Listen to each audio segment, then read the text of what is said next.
When should you start accelerating the racket towards the tennis ball when you're hitting a serve? Well, the best players in the world start accelerating at the tennis ball the second they push off from their back leg. I'm going to explain this in more detail in this video.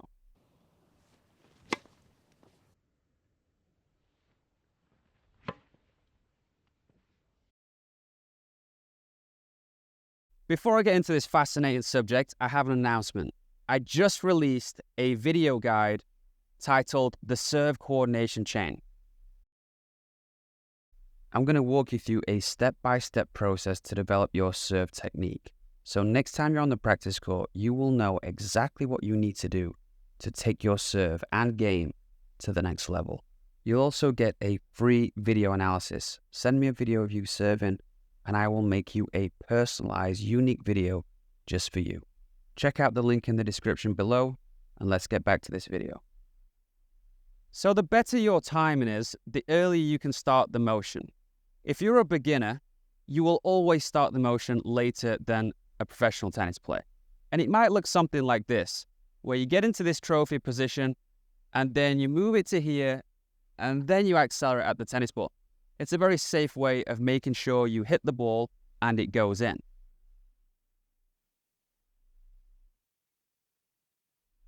Something that I make a point of highlighting in my video guide is just because you're a beginner and you're performing very simple, basic movements, doesn't mean that that's technically wrong. It's just basic. Just like if I'm throwing a ball like this, that's not technically wrong.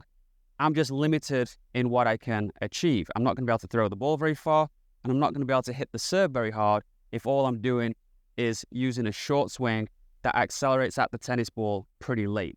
So what we're looking to do is get more of our body involved and start these movements a little bit earlier.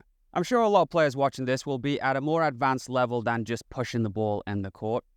But from my experience, what people tend to struggle with is not having that deep racket drop, not getting this elbow above the hand, and opening up the strings a little bit too soon, that waiter's tray position. All of these issues happen because you're a little bit too eager to take that racket to the tennis ball. You're starting to move the racket to the tennis ball a little bit too soon.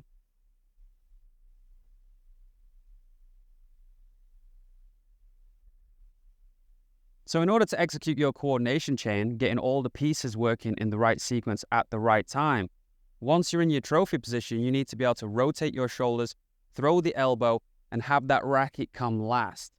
If you get into this position and the racket comes first, well, your coordination chain has broken down. All right, so let's start talking about the coordination chain, see how we can get all of our body working in the right sequence at the right time, and get your acceleration, your swing started the second you push off from your back foot. So the coordination chain works from the ground up. We use our feet, legs, hips, torso, shoulders, arms, upper arm, lower arm, hand, fingers, everything goes up all the way into contact there.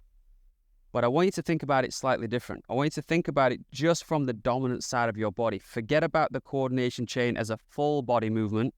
Think about it as a dominant side coordination chain from the foot all the way up through my leg, through the right side of my body, through the shoulder, through this elbow, and into the hand. So you can see this coordination chain, or hopefully you can see it, where it's coming through the right side of the body. All right, so let's take a look at Roger Federer hitting some serves. Now, in my opinion, he has the most fluid, most coordinated service motion I've ever seen. And he does one movement that's actually two movements synchronized that allows him to have this coordinated movement and accelerate the racket at the tennis ball at the right time and generate a lot of racket speed. Now, these two movements are synchronizing the push of the back foot and leg, the right leg, and synchronizing that with the throwing of the elbow, the right elbow. So watch the timing of this move here. You see how at this point, this is when he's driving that right leg, and look how the elbow's moving. So if you can coordinate these two movements, again, going to get a coordinated service motion where all of your body's working in the right sequence at the right time. You're going to be able to involve your legs in the serves. You're not just jumping and hitting, but you're also starting to accelerate the racket at the tennis ball early because that movement starts from the legs. So try and synchronize that movement. Now, not everyone does that. I do it.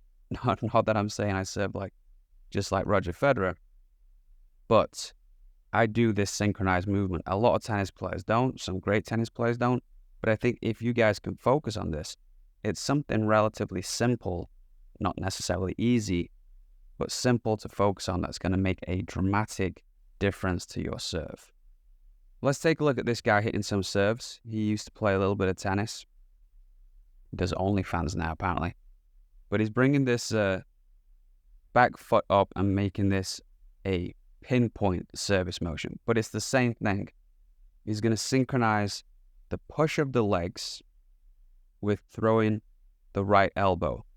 Now, one thing I want to point out here is the right elbow should be thrown up at a 45-degree angle. That's how I like to think about it. And what's going to happen, we'll just run this back here. You're going to see the push of the legs synchronized with this elbow being thrown up at a 45-degree angle. And that's going to cause the racket to drop. You don't want to just try and drop that racket down your back because you want a deeper racket drop. Synchronize this movement between the legs and the right elbow. Throw that elbow, and that racket's going to drop down your back and play catch-up. That's how you're going to get that racket speed. An error that a lot of players make is they use their legs, they'll jump, but they'll be on the way back down as they're striking the tennis ball.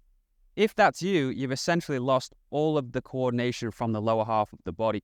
And to be honest, the upper half doesn't seem to work that great either, because as you're falling back to earth, it's very hard to do anything. So we need to time the movement of the push up to the ball. So I want you to try to feel like that serve comes from this back leg. You're going to have to transfer to your front leg, but feel like it comes from the back leg and you start the motion from there. And there's no break. There's no stopping. It's one continuous movement the second you push off from your back foot. Again, you're going to have to transfer through the front foot to allow you to rotate, but feel like there's a good connection all the way through the right side of your body. And once you've started to get comfortable staying on the ground, see if you can hop off that front foot and kick this right foot backwards.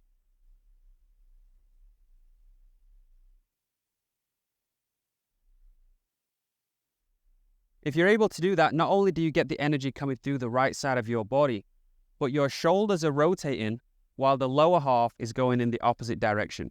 That's going to allow you to create that torque and acceleration that we're all looking for.